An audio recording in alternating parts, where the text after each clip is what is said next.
Shalom, selamat pagi jemaat Tuhan yang terkasih. Kita berjumpa kembali dalam renungan pagi 10 menit bersama Tuhan. Dan kali ini kita sama-sama akan belajar mengenai tanggung jawab pengkhotbah dan jemaat.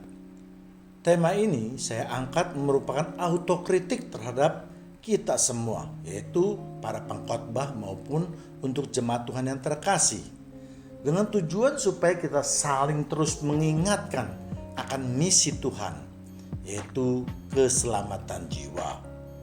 Tugas pengkhotbah bukanlah hanya membawakan firman Tuhan dengan cerita-cerita yang menarik, atau dengan kata-kata yang indah, atau dengan peraga yang memukau. Ya, semua itu tentu baik. Tetapi yang terlebih penting adalah penguatan iman yang nyata, agar jangan sampai para domba tercuri oleh pencuri dan akhirnya banyak domba yang binasa.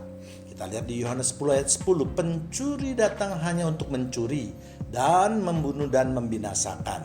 Aku datang supaya mereka mempunyai hidup dan mempunyainya dalam segala kelimpahan. Sebab kita tahu bahwa pencuri datang hanya untuk mencuri dan membinasakan, atau dapat diperjelas seperti sekarang dengan adanya COVID-19 ini, terutama di medsos. Yang lihat banyak sekali pengajaran yang diposting oleh orang-orang yang tidak bertanggung jawab. Mereka dengan sengaja mengangkat beberapa isu yang menurut mereka merupakan kelemahan daripada Alkitab. Padahal kita tahu Alkitab tidak mempunyai kelemahan. Justru pemahaman dari si pembaca itu yang menjadi problem utama dari sumber kekacauan ini. Kalau mereka lalu dengan sengaja bahwa yang ini tidak ada atau tidak tertulis di dalam Alkitab, bahkan ada yang berani menafsir alat-alat dengan seenaknya, sehingga menimbulkan kegaduhan maupun kesesatan. Nah, hal-hal seperti inilah tidak dapat kita biarkan terus-menerus, karena lama-kelamaan berita hoax semacam ini akan dianggap benar. Kalau hal ini dibiarkan terus-menerus dengan alasan kita mengasihi mereka, kita harus mengampuni mereka dan seterusnya, jelas kita sudah melanggar firman Tuhan. Kita membiarkan domba-domba yang kita asuh menjadi tersesat atau bahkan menjadi binasa. Itukah yang Tuhan kehendaki? Lalu di mana tanggung jawab kita sebagai pengajar? Hati-hati jemaat Tuhan yang terkasih. Hukuman bagi pengajar itu 2 kali lebih berat. Yakobus 3 ayat 1. Saudara-saudaraku, janganlah banyak orang di antara kamu mau menjadi guru. Sebab kita tahu bahwa sebagai guru kita akan dihakimi menurut ukuran yang lebih berat. Jadi dalam menerapkan firman Tuhan kita harus jeli dan hati-hati. Jangan berdasarkan perasaan kita yang dicampur adukan dengan firman Tuhan. Misalnya beberapa minggu yang lalu ada yang memposting mengenai seorang yang kedapatan mencuri karena ia belum makan. Lalu oleh polisi tersebut ia dibawa ke supermarket lain untuk dibelikan makanan tanpa dihukum orang yang kedapatan mencuri. Sekilas memang kelihatan aksi polisi tersebut sangat heroik atau sangat pahlawan. Tetapi sebenarnya dia telah melanggar firman Tuhan dan merusak tatanan suatu negara. Kalau setiap orang mencuri lalu dibiarkan atau bahkan diberi fasilitas lainnya, bisa kita bayangkan betapa kacaunya sistem pemerintahan suatu negara. Semua orang akan malas bekerja dan lebih senang mencuri.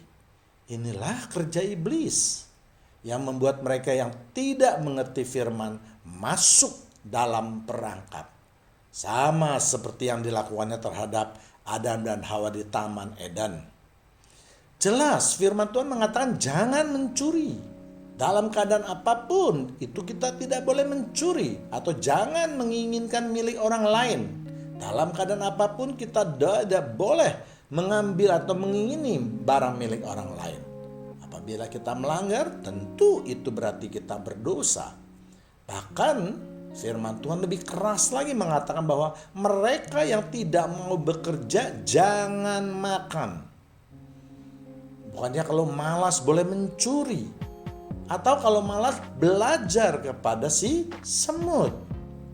Tuhan mengajarkan kepada mereka yang miskin karena malas itu untuk bekerja, bukan miskin terus mencuri. Bahkan kalau bisa setelah bekerja, setelah mandiri, dia menjadi sumber berkat untuk orang lain. Itulah yang Tuhan kehendaki. Bukan yang memberikan contoh yang merusak tatanan hukum dan melanggar perintah agama.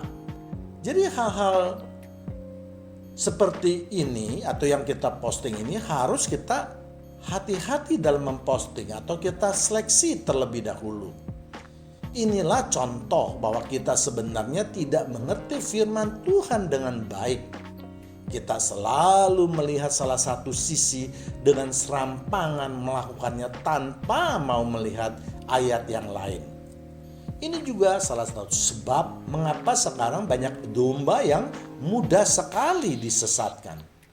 Dan harus juga diingat, kalau ada firman Tuhan yang ditaburkan, jangan lalu berprasangka atau berpikir, oh ini firman untuk si A atau ini firman untuk si B, bukan untuk saya. Ini juga pemikiran yang sempit. Firman yang ditaburkan untuk semua jemaat Tuhan yang terkasih atau umat Kristen yang mau mendengarkan, yang mau membuka hati dengan tujuan supaya iman kita selalu dijaga dan diperbaharui agar jangan sampai kita lengah.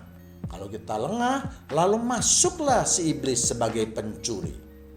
Firman yang ditaburkan bukan hanya untuk jemaat, tetapi juga berlaku untuk si pengkhotbah itu sendiri tanpa terkecuali. Jangan juga kita merasa sungkan untuk menegur, karena menegur itu adalah kewajiban dari umat Kristen. Namun, kebanyakan umat Kristen lebih senang membiarkan hal itu terjadi karena takut adanya keributan atau permusuhan atau dianggap menghakimi. Kata inilah yang merupakan kalimat sakti sehingga orang lain sama sekali tidak berani melakukan hal apapun juga. Padahal jelas ada perbedaan yang sangat besar antara menegur dengan menghakimi. Tentu memerlukan waktu yang cukup panjang untuk menjelaskan kedua hal tersebut. Tetapi pada intinya menegur ujung-ujungnya adalah untuk pertobatan. Sedangkan menghakimi ujung-ujungnya adalah penghukuman. Kita sebagai umat Kristen diajar untuk menegur seseorang. Misalnya di Matius 18:15. Atau kita sering juga melihat Yesus menegur murid-muridnya atau mereka yang ingin mengikuti Yesus. Bahkan Petrus ditegur di muka umum oleh Paulus. Padahal kalau kita pikirkan secara hierarki atau tingkatan, Petrus tentu lebih tinggi tingkatannya dibandingkan dengan Paulus. Karena Petrus adalah rasul atau murid langsung Yesus. Hal-hal inilah yang harus kita singkirkan demi pemahaman kita untuk melaksanakan firman Tuhan dengan baik. Memang dibutuhkan hati yang terbuka untuk menerima teguran. Itulah sebabnya akhir-akhir ini saya merasa perlu untuk melakukan pembekalan diri terhadap kita semua untuk pendalaman Alkitab. Tujuannya adalah supaya kita semua bisa melakukan firman Tuhan dengan tepat dan benar. Dan untuk tema ini kalau saya akan membawakannya untuk kesempatan yang lain bila Tuhan berkenan memberikan kesempatan. Pembangkangan terhadap firman Tuhan bukan merupakan pembangkangan terhadap si pengkhotbah, tetapi pembangkangan terhadap Tuhan. Dan semua kita tahu apa hukuman yang diterima oleh mereka yang membangkang terhadap firman Tuhan atau perintah Tuhan ini. Setelah kita tahu kesalahan, maka kita harus memperbaiki diri kita dan bersedia untuk dididik dalam kebenaran firman Tuhan. Inilah tindakan yang tepat bagi kita, murid-murid Yesus, jika ingin disebut umat Kristen. Seringkali kita berdoa, kita mengatakan kata-kata yang indah, kita mau melakukan firman Tuhan, kita mau dibentuk, kita mau diubahkan, kita lebih takut kepada Tuhan. Tetapi pada kenyataannya, apakah semua doa itu memang serius kita ingin jalani atau hanya di bibir saja? Apakah kita ingin menjadi orang yang jujur di hadapan Tuhan atau sebaliknya menjadi orang yang munafik? Mari kita renungkan firman Tuhan pada pagi hari ini. Apa yang telah kita lakukan untuk menjalankan firman Tuhan dengan baik selama ini? Tuhan Yesus memberkati kita semua. Amin.